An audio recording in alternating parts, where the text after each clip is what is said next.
I'm blurry. So, yeah. Anyways, weekly buy tiers. That's not blurry. That's clear. Smash. Easy. All right. So what do we like here? Prediction strike, running backs. Bijan and DeAndre. I'll let Jackson and Grant dive into those. But why specifically do I like Brees? I like buying the dip here. I like this spot realistically against the Cardinals.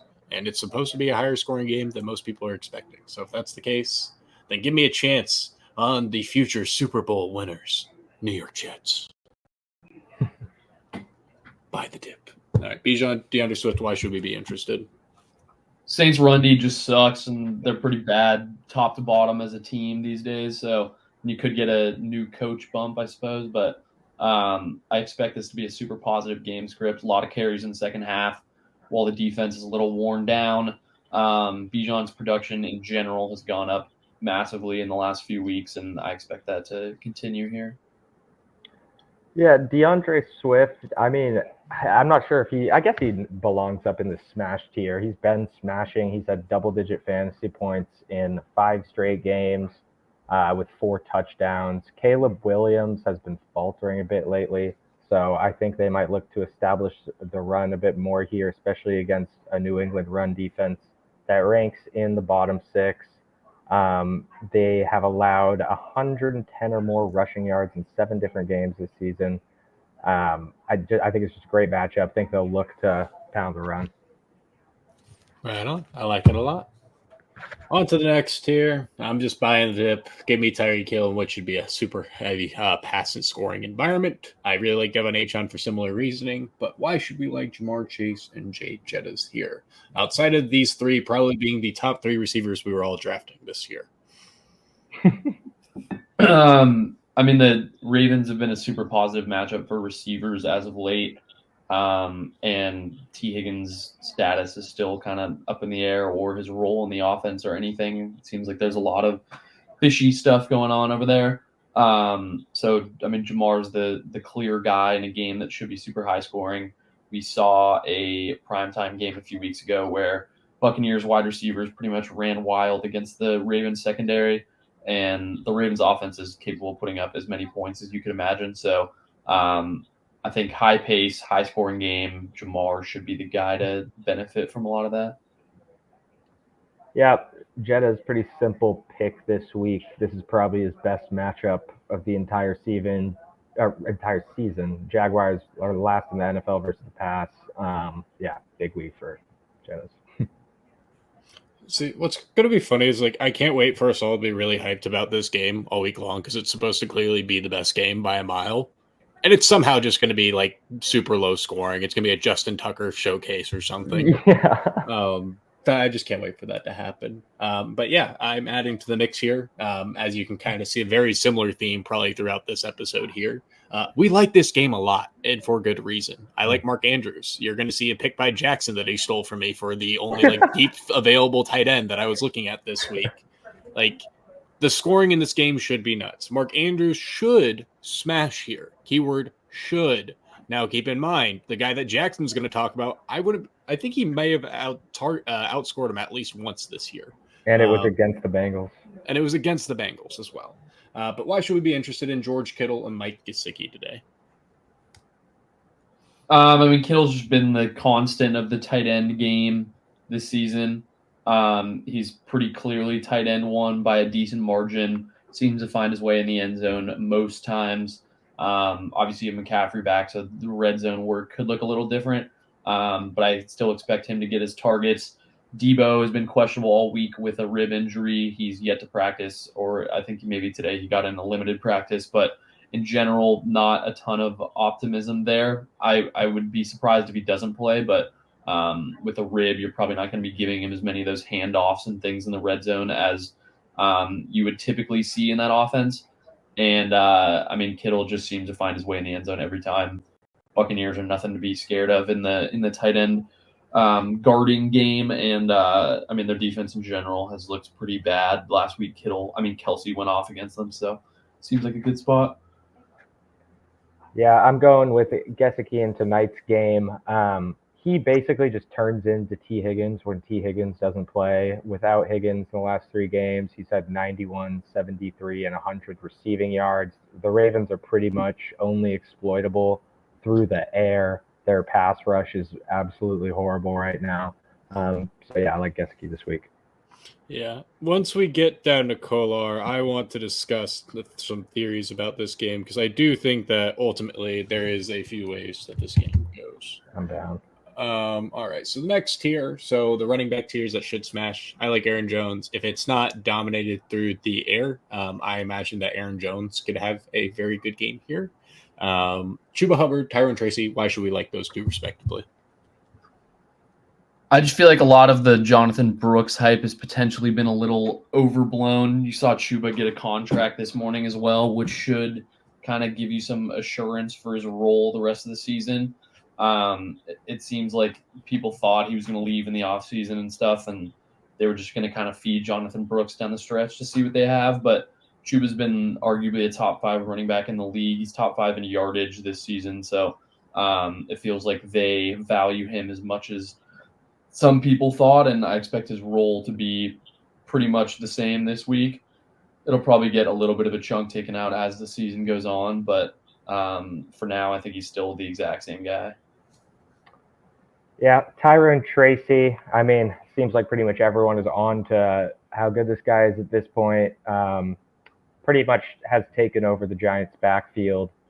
Didn't have the most amazing week 9, but he outsnapped Devin Singletary 41-18, and that's like 3 weeks in a row now of doing that. They're going up against a Panthers rush defense that sucks. So I like Tyrone to pick it back up here.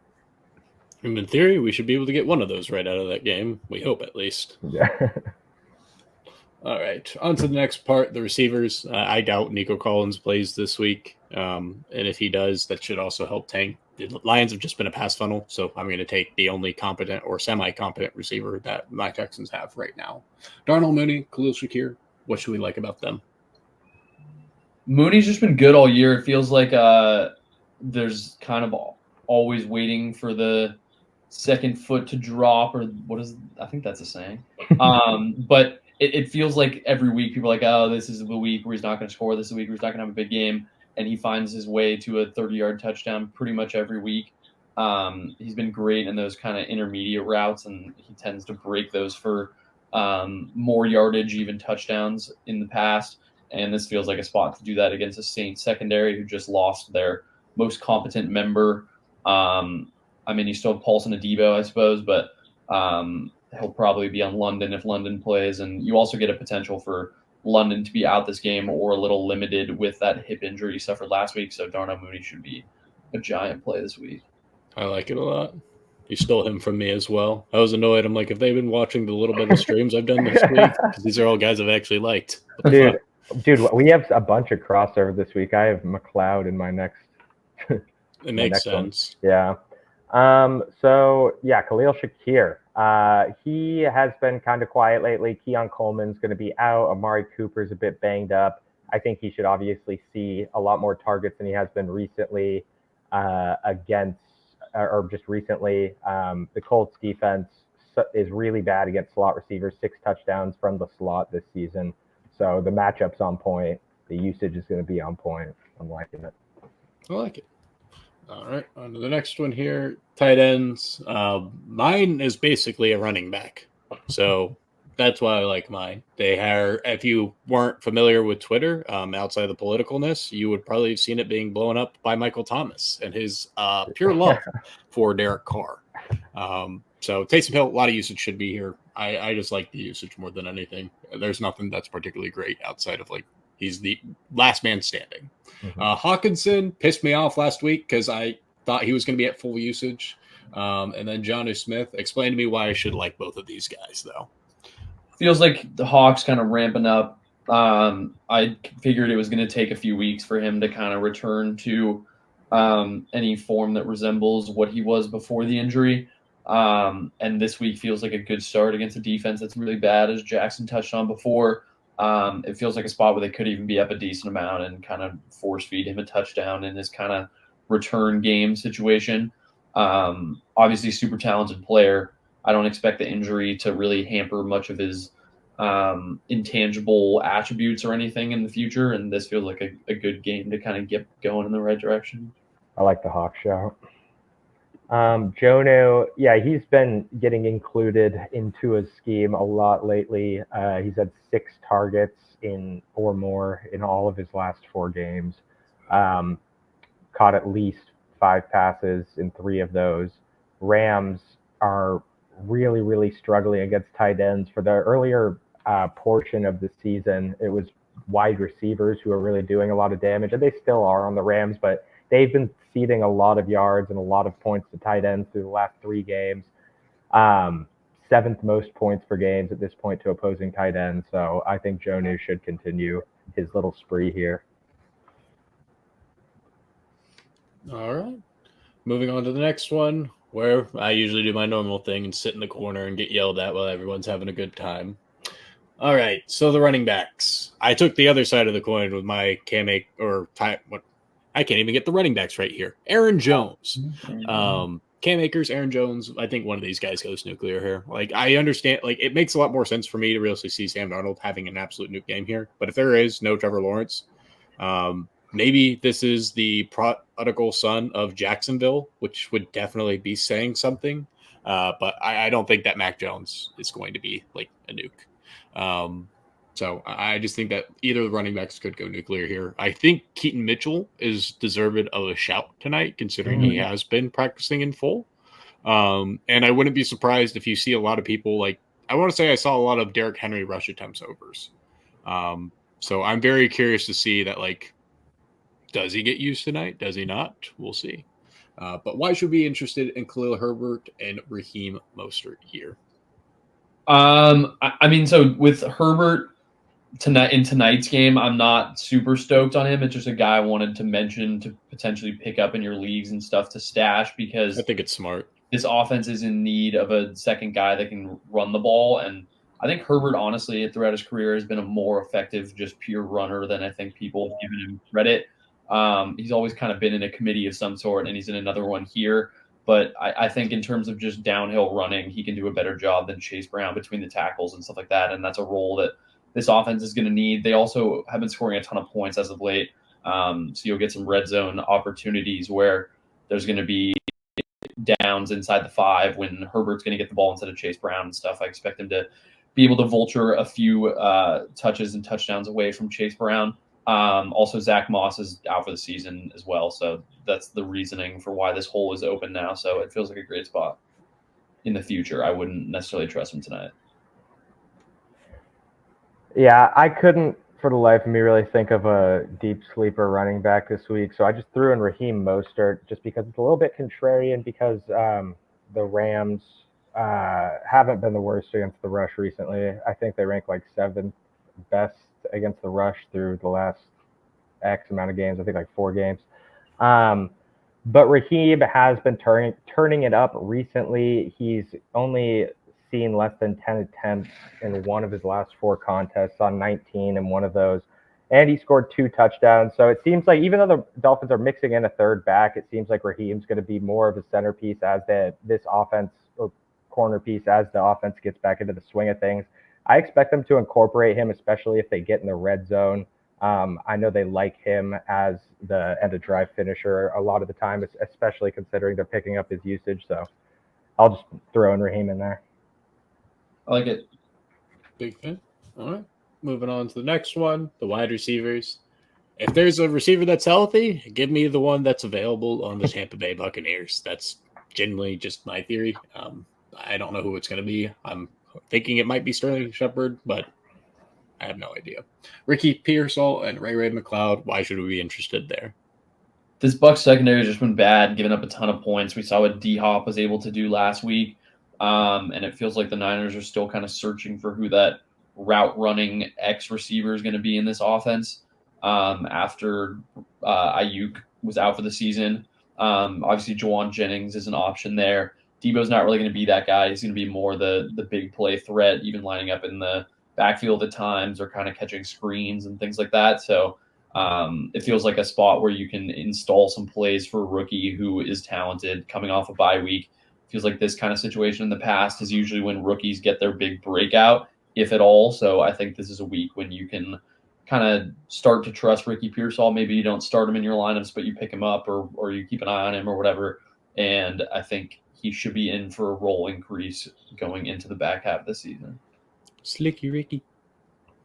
Yeah, my Raymond McLeod pick kind of comes from the same reasoning as Grant's earlier Darnell Mooney pick, where we might have a fully injured Drake London. We know Kyle Pitts is at least limited in practice with his injury. And the Saints just lost Lattimore, traded to the Washington Commanders. McLeod, he has been the option behind Mooney, but we've seen games this season where I think over 3 games he's had over 7 targets, and that was with the majority of players playing. I think Pitts was out, might have been out in 2 of those games. But Pitts, there's a chance he could be out. London is kind of trending towards not playing. McLeod scored a touchdown in his last game. I don't see why he doesn't exceed expectations here. I like it. And I think that's about it. Yeah. I mean, to kind of go back to the early point, you can go to Khalil Herbert as an option. I do think he is somewhat intriguing in tonight's game. But you've got Khalil Herbert. You've got we didn't go over it yet. I thought we had. My bad. I'm an idiot. Adam Troutman. Yeah, I'm just taking a dart throw on a tight end that supposedly is in an okay spot. Theo Johnson, Charlie Kohler. Give me some more interesting reasons for hopefully to have interest in these guys. I would not play Theo Johnson, but if you're in a league where you need 2 tight ends for whatever reason, or you're in some sort of best ball situation, this feels like a spot where Theo Johnson could have a good week. Against the Panthers, defense is nothing to be scared of. Obviously, Theo Johnson was kind of the main receiving threat last week. He was the only receiver that scored a touchdown in that game. And it just feels like he's kind of a big body receiver type that you can just kind of lean on in the red zone. The Malik Neighbors target share has obviously been crazy this season, but he's kind of left something to be desired in the red zone. He's not like really a guy they're drawing up a ton of plays for him. I mean, there's some whip routes and things like that, but he's not going to be a guy you're throwing fades to in the red zone. So it leaves a spot open for a tight end in Theo Johnson to kind of get that going a little bit. Yep. Snaked Wells' Charlie Kolar. His only touchdown scoring game of the season was against the Bengals, where he had 4 targets and a touchdown, and that was alongside likely scoring 2 touchdowns with 4 receptions. And likely is injured heading into week 10. Yes, Andrews is back, but Kolar in theory will eat up those likely targets. I think they're going to have pretty tight coverage on Mark Andrews. So I like Kolar as a little deep shout.